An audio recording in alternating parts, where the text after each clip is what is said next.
In this video, we look at Vincent's methods of translations and conclude our investigation into the death of the Virgin. Now, the Raising of Lazarus is a translation of the Rembrandt work. When Vincent painted translations, he imbued them with his own ideas, either altering motives or adding colour. They are not copies.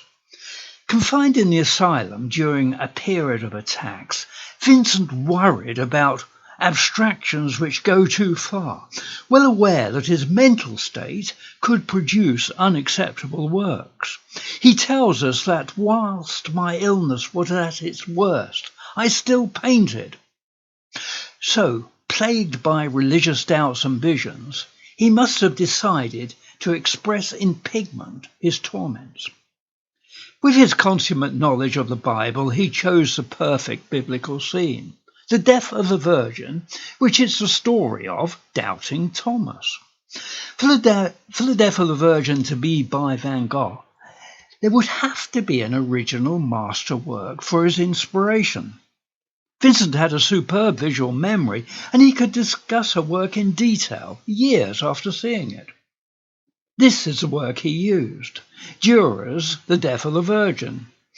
We can see the similarity of the compositional features which suited Van Gogh's purpose. There is one huge clue which is very revealing. This awkwardly placed book. But when we compare with the Dürer, we see that these steps are in the same position. Steps that are highlighted in a way that could easily, after some time, be remembered as writing on a book. And we can draw two conclusions from this error. Firstly, that the artist did not have the print to work from. And secondly, whilst later I show the fake forgery argument to be nonsensical, I pose the question, how likely is it that a forger would not have access to the print and therefore make this mistake? Here we see probable other influences for the death of the Virgin. All artists have a thought process which reoccurs in their works, and there is an argument that authors only ever write one book. Those following are just variations on a theme. So we are talking about the identity of the artist, or in this case the inner psyche, which is Van Gogh. His controlling influence, perhaps subconscious, which we see as a thread throughout his whole works. Now, we can see his thought process in practice with these pairings. The Death of the Virgin and the Raising of Lazarus. Both works are thinned oil on thin paper without a ground. Both show a biblical scene which is translated from a master work. Both are expressionist works, and both show resurrection. And Vincent believed in a form of resurrection. He wrote of the soul travelling to the stars after death. And we have the death of the Virgin and still life with drawing boards and onions. Now, these expressionist works could be described as still life portraits. Both works show us the inner thoughts of the artist, using simple, repeated motives. Now, whilst Verretta's works and still lifes in general deal in what may be termed broad philosophical brushstrokes, these works are intensely personal in a highly innovative manner. This is the birth of Expressionism, and this is how the movement progressed.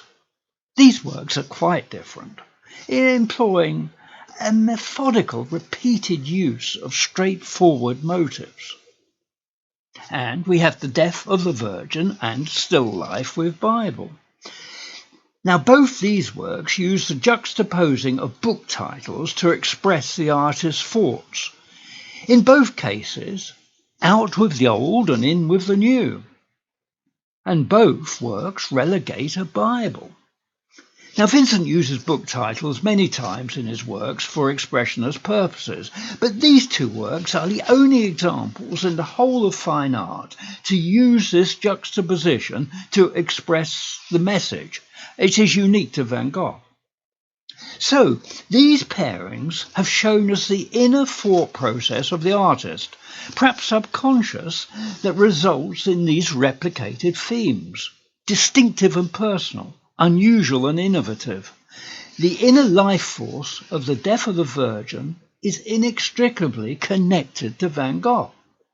Additionally, in the Death of the Virgin, we see the numerous studio practice and stylistic characteristics inimical to Van Gogh. As shown in my other videos, and you may also read my full research using the link on the YouTube introductory page. And the torments and doubts so vividly described to us by Vincent in his letters are pictured in the Death of the Virgin. And even what is even more remarkable is the fantastical central motive. The bearded woman in the bed representing the Virgin can be directly connected, from Vincent's own words, to his mental condition and to this work. And Vincent tells us that whilst my illness was at its worst, I still painted. But he also worried about abstractions which go too far, a coy reference to works revealing any signs of his mental instability. So we have a work which has so many connections to Van Gogh, his psyche. You could say it fits like a glove, and a highly original, innovative work. There is no other work like it in fine art. Is it remotely credible that any other artist could have painted a work which is so deeply personal, individual to Vincent? And let's put the fake forgery argument to bed, apart from the fact that it would be the world's first atypical forgery. So what is a forgery?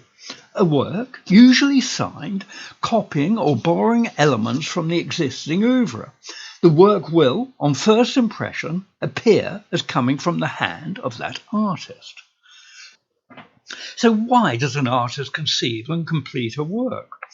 Original art derives from an idea, which may be emotionally connected to the artist.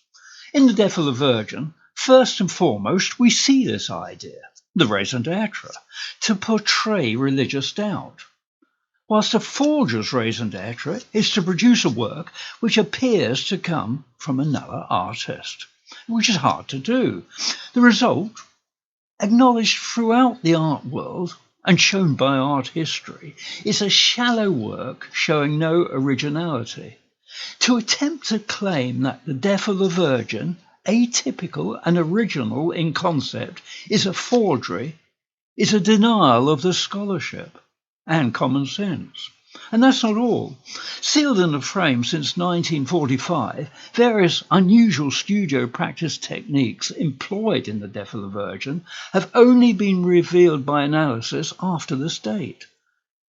It would seem difficult for a forger to emulate these. For example, thinned oil works were classified as watercolours, and it wasn't until 2013 that it was discovered that the Raising of Lazarus was on thin, unprimed paper.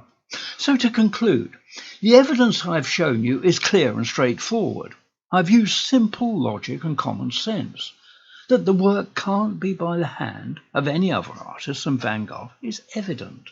There is no credible counter-argument. Now, many people find it difficult to change their initial opinion. I mean, who, on first impression, is going to think that this weird, disturbing work is by Van Gogh? I didn't. Does it display weakness to be influenced by the simple research I have shown you? Of course not. Does it display weakness to maintain an untenable position because of pride? Well, of course it does.